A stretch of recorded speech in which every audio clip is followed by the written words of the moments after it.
Hello again and welcome back to the show, the Libertarianism.uk podcast with me, your host, Andy Duncan. This week we've got a very special guest, and that's Michael Liebowitz. I've got to say Liebowitz and not Liebowitz, who is the spokesman for the Libertarian Party in Connecticut. Why have I asked Michael to come on the program today? You might remember from last week we had the spectacular, the amazing Dominic Frisby on, and he said that the American government and the federal government in Washington would never allow any state in America to secede. Now, one of my great beliefs about where the freedom in the world will come from is secession in the USA. I see America seceding from the UK as being a brilliant thing for liberty, and then hopefully in the future to get us back to a state of liberty, I want American states to start seceding. So I thought I'd bring on an American citizen so that we could ask him about the chances of American states seceding in a kind of tradition of Murray Rothbard's Conceived in Liberty book, one of my favorite books. So Michael is also, as well as being the Libertarian spokesman for Connecticut, he's also the author of Down the Rabbit Hole. And we're going to divide today's talk into three sections. We're going to talk about secession in the USA with a question mark. We're going to talk about his book, Going Down the Rabbit Hole. And then we're going to talk about the Libertarian Party in Connecticut and how it's getting on. And at the end, we might squeeze in a little tiny bit about Ayn Rand, but maybe we can get that into another podcast at a future date. So let us begin. I will remember to put my headphones on this week, which I didn't last week with Dominic. And I will say, hello, Michael. Good. It's morning. Good morning. Yeah, it's afternoon here in Gibraltar. I'm about 5 hours ahead of Michael here in Gibraltar. So, secession in the USA. Let's get straight down to it. Okay. First of all, do you believe in secession? Do you believe in the process of secession?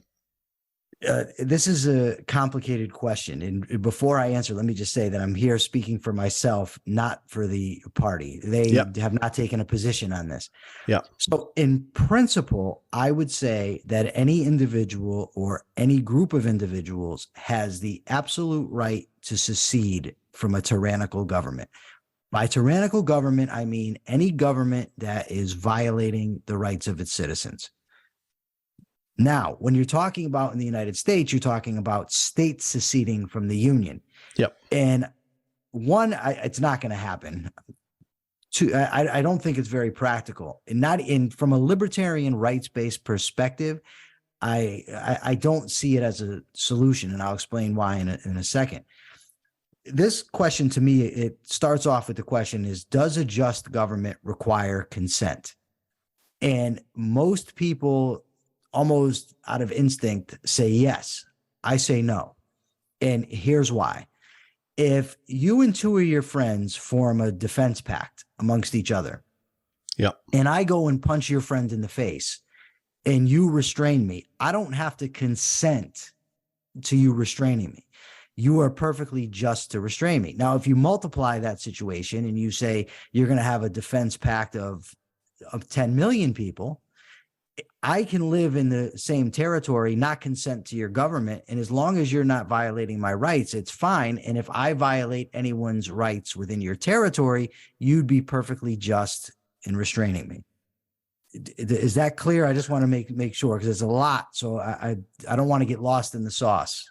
Yeah, I kind of understood it. Before we did this interview, I did read up on some. I know you're a bit of a Randian, and I read up on some Ayn Rand stuff about the rights of secession. And there's this thing about ethnicity, and there's a thing about individual rights, and so on. So yes, I kind of understood that position, and I was hoping that maybe in a few weeks' time we can have a discussion and compare and contrast Murray Rothbard, the state of society, an essay, and also Ayn Rand's The Nature of Government. So let's park that one.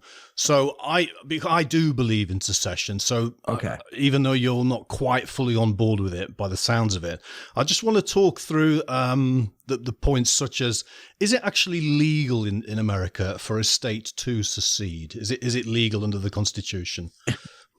Well, not according to the Civil War. I mean, the Civil War ultimately settled that question. No court is going to rule, I don't believe, that it's legal. Now, if you're asking me what did the founding fathers think, the people who actually drafted the Constitution, that's a difficult question to answer. I would say that the Constitution does not specifically preclude secession. Yeah. it does preclude a confederacy or states joining together after or prior to secession in order to secede. So the Constitution is, from my reading, would preclude, say, Connecticut, New Hampshire, and Maine from joining together and then seceding, but there's nothing in it to stop those states from seceding on their own in the Constitution. That's my view of the original meaning of the document. The courts is something far different. And like I said, we did have a war over here in the States over that very issue, and it was resolved then. Yeah, well, I don't know if you saw the show last week, but I do tend to call that the Northern War of Aggression rather than the American Civil War. Because in my mind, the Civil War is two groups competing to rule one state. Whereas it's not a civil war if one group's just trying to get away from another state. It's interesting you should mention the getting together, because one of the secession movements in America is to get together on the left coast in California, Oregon, and Washington State, and to form a new country called Cascadia. And that actually got a lot of force and strength when President Trump came into power, and some socialists in those states wanted to form Cascadia. But we can maybe talk about that later. But let's get on to Texas, because Texas to me is the hope. It's my hope. And that would be a single state secession. That would be Texas just going alone and becoming the Republic of Texas. May I ask you a question about Texas before we get I don't mean I do mean to interrupt. I hate when people say I don't mean to interrupt and they interrupt. Yeah. So I'm an individualist. And may I suggest to you that the advocacy of Texas to secede from the Union is starting from a collectivist premise. Oh, okay. And my guess is that you would be an individualist because you're a libertarian. But I'm not a Randian. I'm a Rothbardian. But I'm not a Randian. Rothbardian believed in individual rights. Yeah. Rothbard was an individual rights theorist, although he would work with utilitarians and everybody else. His philosophy was derived from individual rights. A big believer in Frederick Bastiat, for instance, as am I. Okay, so suppose you and I both live in Texas. Now, suppose 60% of Texas wants to secede from the Union, but 40% doesn't. Would it not be a violation of those 40% rights for the 60% to vote secession and take them with them? Because they're all occupying the same land. You're essentially saying that 60%, a majority, it has the divine right, not divine, I'm sorry, but has the right to violate the rights of the 40%. And that's not a very libertarian position. Isn't this where the America itself came from? So that was a war of secession. The American War of Independence, and there were a lot of people. I think you call them the Tories. And Tories, in Connecticut, in Connecticut, there were Tories, and there was a lot of them, and they were giving a very, very hard time by the people who wanted to secede. So, what was the situation there, in your view? Well, it's the same dynamic, and I'm not saying it was a bad thing from a historical perspective, but if I'm alive at that time, and you have these people that want to pay homage to a specific government, and you're telling them they can't, that's a rights violation. Now, on the flip side, if they're telling you must, that's also a rights violation. You see, now, if you would just rein the government into its proper parameters, which is to protect individual rights to life, liberty, and property, none of this would be a problem. And that's why that's the argument I think that we should be having is what is the proper scope of government, not secession, because it just runs into too many problems. Yeah. Given all of that, what do you think, just using your knowledge of the US, I'm very unknowledgeable about the US. Given your current knowledge of the US, what do you think the chances are of Texas trying to secede? I think there's a chance that there's people in Texas that may try to secede. I think there's zero chance that it will happen. Right. Now, let's say then 100% of people in Texas wanted to secede. Every survey you did, 100% wanted to secede. Yes. Would that be okay? Sure. Individuals have the right to be a part of any government that they want to. Now, like I said, it makes zero difference if a government stays within its just parameters.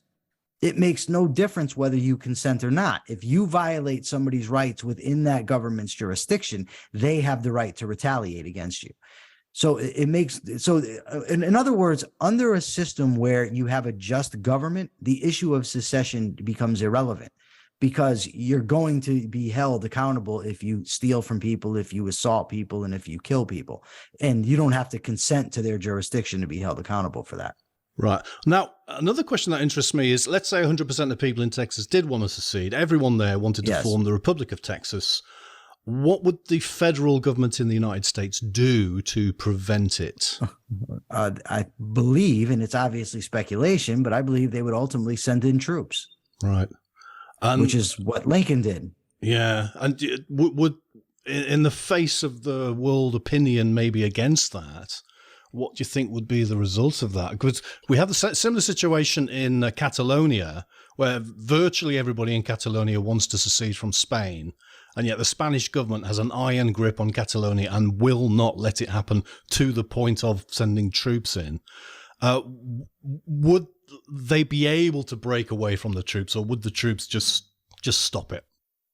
I think the troops would just stop it. I don't think it's practical. I mean, it's just getting right down to, the nitty gritty. It's just not a practical thing that they would do it. I understand there's a lot of people in America right now that are pushing for this, but if you get into the details, it's just aside from the fact that you've got multiple people, living in these jurisdictions with very different perspectives, and they're not all going to be for secession. For instance, I live in Connecticut. Yeah. It's a very democratic state. So who's going to do the seceding? They're not going to secede. They like the big government coming out of Washington, so they're going to stay. So who's going to secede? And they live in the same neighborhoods. It's not as if you have territories that are strictly divided based on party affiliation or political beliefs. People live together in these communities. So that's one part of the impracticality. The other is the federal government's just not going to go for it. Okay. Now, we have had, in the last couple of years, we've had Governor DeSantis in Florida actually talking about secession. He hasn't done anything about it, but he's talked about it in terms of, we don't like the federal government imposing COVID controls on us, imposing this, that, and the other controls on us. And he's been talking about it. Is that all that is then in Florida? Is it just talk, or is there anything growing there?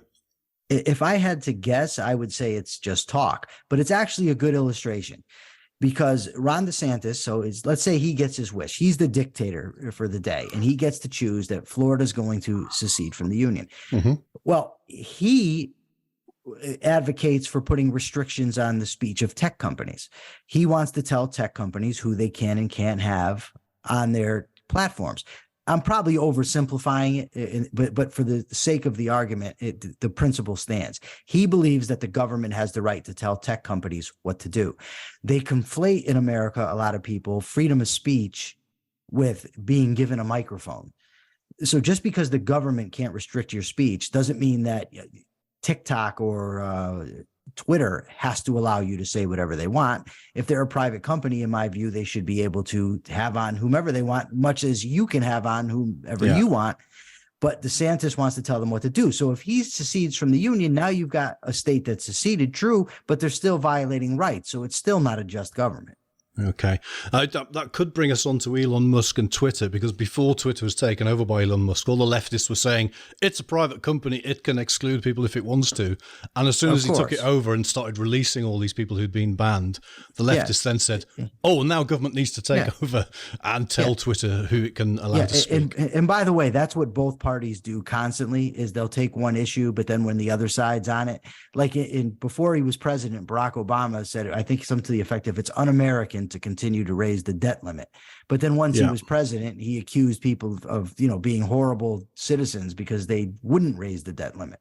Yeah. And that's just what both parties do, which is one reason that we need to get rid of those two parties. Yeah, it's we can talk about you standing as president for the Libertarian Party later on. So we've done California and Cascadia, we've done Texas, we've done Florida. Let's talk about the Free State Project then in New Hampshire. I don't know how much you know about that, but I think there's a project there called the Free State Project with a porcupine or a hedgehog as a symbol. I have heard of it, yes. And what they've done is they've encouraged lots of libertarians to go and move to New Hampshire and then vote through things to enable that. I think they picked it because it's on a seaboard. It doesn't it kind of could survive by itself. So they picked out the state most likely to secede. I mean, with a state motto of live free and die. I mean, that's pretty strong. I think that has a lot to do with it also. Yeah. It's an island of red in a sea of blue as well in terms of Democrat and Republican, and it's got a seaboard and stuff like that. What's the chance of the Free State Project getting New Hampshire out of the Union, do you think? I think zero. I don't think that now that doesn't mean ever. What I'm saying is that right now, the philosophical and political climate in America is not such that that's going to happen. Not as a free state. What I mean is not as with a libertarian government where the government is only protecting the life, liberty, and property of its citizens. Now, things can change very rapidly. I mean, if you look at gay marriage and the support for it 20 years ago as compared to now, it's a vastly different thing. But libertarians, we need to be out there making these arguments and making this case that, one, the libertarian society is the only society that actually protects the rights of its citizens, and two, it's going to create the most prosperous society we've ever seen. But if all we do is stay in our own chat rooms and bicker with each other over minute issues between various factions, we're never going to get that message out. And that seems to me to be a big problem. I've only been out of jail 4 months, so I might be missing something. I'm just saying, from my perspective and what I've seen so far, that's a big issue, is a lack of messaging. Yeah, well, we'll get onto your book and your Libertarian Party activism in a minute. I just wanted to cover up a couple of things. I'm feeling very gloomy now because you've made me feel very gloomy. I was hoping that there would be huge secession. It would all be exploding. It'd be like Snow Crash, the novel by Neil Stephenson. And within 10 years, it would be 1,000 different places. Well, let me try to lift your spirits for 1 second, though. Okay. So I was in prison all this time. I'm out now, and I can tell you this: I'm a force of nature. And I'm now the spokesperson for the Libertarian Party of Connecticut, and I plan on promoting this party to the best of my ability. And I do believe that a few people can make a very big difference in changing society if they're consistent and have a principled message. And that's what we have. It's just a matter, I believe, of getting it out there. I had 2 friends of mine today take this little quiz that we have over here. It's a 1-minute political affiliation quiz. And I had them take it, and what turned out to be the truth is what I suspected. Neither one of them would have identified as a libertarian.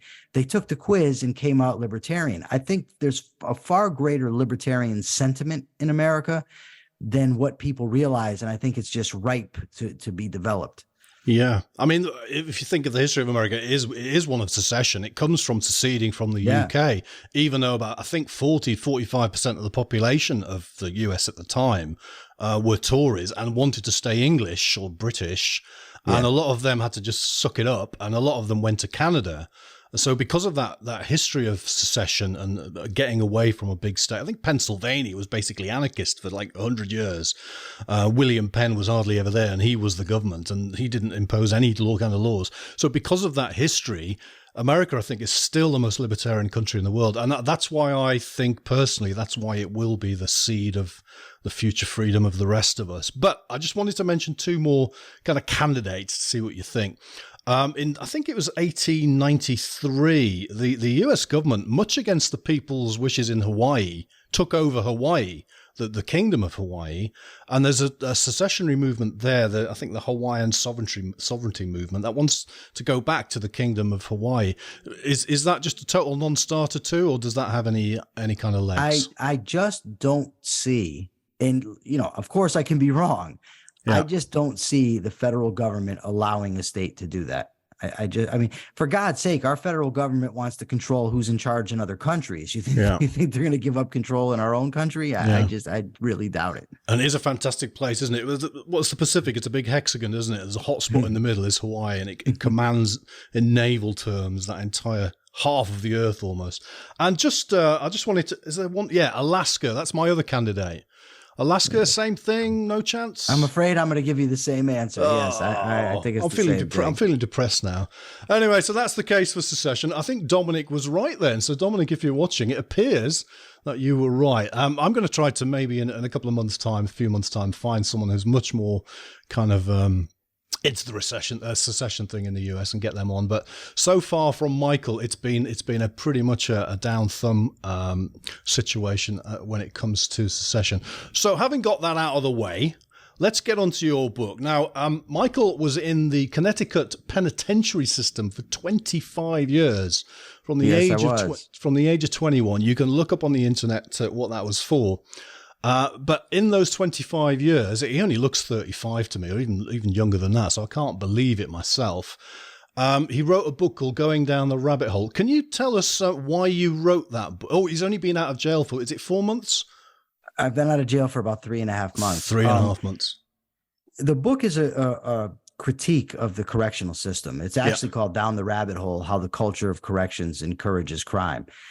And my friend and the senior author of the book, Brent McCall, we settled on it was about 70-30, him doing 70% of the work and I did 30. But we had designed a program to help rehabilitate offenders. And we soon realized the wall that we were up against because of the policies and practices of the Department of Correction. It's just not a place conducive to reform. And a lot of people say, well, so what? Criminals are supposed to be punished. Well, that's fine if that's your view. The problem is that's not what the Department of Correction advertises, and it's not what they're paid for. It's not what they take money from taxpayers to do. One of the four purposes, the four purposes are incapacitation, punishment, deterrence, and rehabilitation. One of them is rehabilitation, and they simply don't do it. And to be perfectly honest, they don't do much of punishing or deterring either. Yeah, it does seem odd, doesn't it? Because it's called the Department of Corrections. Yes. What that should mean is you take someone who's a bit flawed and correct them and make them into a good person again. It's not about punishing them or just freezing them for 25 years. It's about making them better so they won't do it again. So just even the name seems very, very, very odd. And from my point of view, by the way, it's also not something you do for the offender. You do it for the potential victims in society. Because if you reform somebody, he's not going to get out of prison and hurt somebody else. And that is the main point. And I think that gets lost in a lot of the discussions. And can you tell us what's kind of in the book? What's the structure of it? What story does it tell? Well, we start off with describing the criminal personality and that's something that we got from the clinical psychologist Stanton Samanow and his co-author, the psychiatrist Samuel Yokelson. They wrote a 3-volume set called The Criminal Personality. So we felt that it was vital that in telling the public the story of corrections, that the public would understand the type of person with whom corrections has to deal. So we started off with the story of what a criminal actually is. And then we went on to discuss how the prison system operates on a day-to-day basis, the rules that aren't enforced, the rules that are ridiculous, the sort of arbitrary retaliation done by staff, the staff inappropriateness, the way that they behave on the job. We discussed the programming within the system and how it's not based on what the evidence says works with offenders. And even when it is, it's not run according to how it was designed, how it's largely a joke where you just go, you sit there and you get a certificate. And then we discussed the prison employment, primarily the prison industries and the fraud, corruption, and incompetence that exists there. And we also put forward some what we thought were potential solutions. Yeah, we could maybe get onto those later on when we do talk about the Murray Rothbard Society Without a State, compare and contrast that with Ayn Rand's The Nature of Government, and we can talk about, in my view, an anarcho-capitalist kind of prison system against a Randian version of that. And how's the book going? Is it selling well? It sold copies. I mean, it hasn't made us rich by any stretch of the imagination, but that's not what we wrote the book for. We wanted to get the message out, and we did that. And I don't think it's a stretch to say, had we not gotten the book out, I wouldn't be talking to you now. Yeah. It's a long road of how that leads to this that I'm sure you don't want to get into, but nonetheless, I think that's the case. Yeah, I've actually written 2 books for O'Reilly on technology, and people go, "Oh, you've written for O'Reilly, you must be a tech billionaire." And I go, I wish I was a tech billionaire. It does tend to be, if you invent something like Perl or Linux or something and you write the book, you make a lot of money, but all the rest of the tech writers don't end up as billionaires, unfortunately for me. So that's your book. That brings us on then to the Libertarian Party of Connecticut. How did you go from being inside prison 3.5 months ago to now being the Libertarian Party spokesman? How did that happen? Well, from writing the book Down the Rabbit Hole, of course, I got in touch with a then state senator named Len Suzio, who had spoken out against the criminal justice system. He then put me in touch with a popular local talk show host, Todd Feinberg. Yeah. And I've been on his show now for 4 years as a regular guest. And it started off talking about the prison system, but quickly we evolved to talking about politics, and we were very much on the same page when it came to politics, except for at first when I told him taxation was theft, he thought I was crazy. Now he agrees with he agrees with me. And since I've been out of prison, he and I have worked on getting a lot of libertarian, objectivist, ANCAPs on his show to get the message out there. Yeah. And he ultimately decided that it was time for a new party in the state, that the Republicans and Democrats fail, that Republicans are not the party of small government. They're not the constitutional party. They don't do what they say they're going to do, and they can't get elected in Connecticut anyways. So he was considering starting a new party, and ultimately we decided, he hasn't joined the Libertarian Party officially, I don't want to give that impression, but that the Libertarian Party was probably a better vehicle. So I contacted the Libertarian Party and I told them, what I thought was the direction that the state can go and what I thought I could do for them, and ultimately convinced them that I was the guy for the job, and they gave it to me. Yeah, brilliant. And you're doing a great job today as well, pushing things forward and so on. So do you think you'll be politically successful? What would political success be for you? And do you think you'll achieve that success within 5 years? I think it's possible. I don't like to make predictions like that because anything can happen. You know, a war happens and everybody goes statist. Who knows? Like, we just had this bank crash that everybody's blaming on the private sector, which I would say was caused by government, but nonetheless, people panic and they turn to the government. But I do think that we have the best ideas. I'm willing to debate these ideas with anybody on the planet. So I'm going to make it very clear to Republicans, Democrats in the state, if you're confident in your views, debate me on them.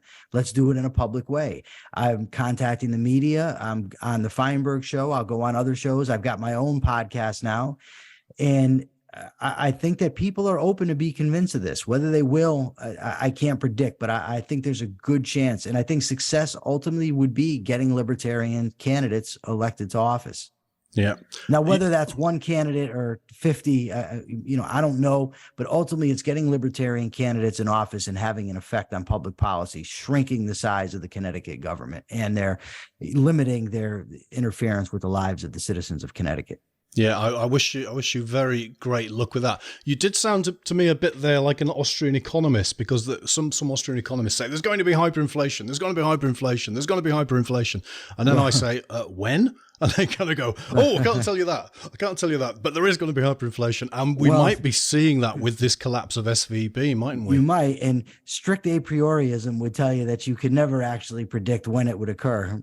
But I will tell you this, if I sound that way, it's because I trace my intellectual ancestry when it comes to these subjects primarily to two people, and that's Ludwig von Mises and Ayn Rand. Oh, yeah, brilliant. Yeah, Ludwig von Mises, of course, with the a priori stuff, and I think that's where my Austrian economist friends, they just cling to Mises and say, I cannot predict this, I just know it will happen. It must happen, I just don't know when. But I still try and nail them on it anyway, just for fun. Right, so we've talked about secession, and you've made me very gloomy.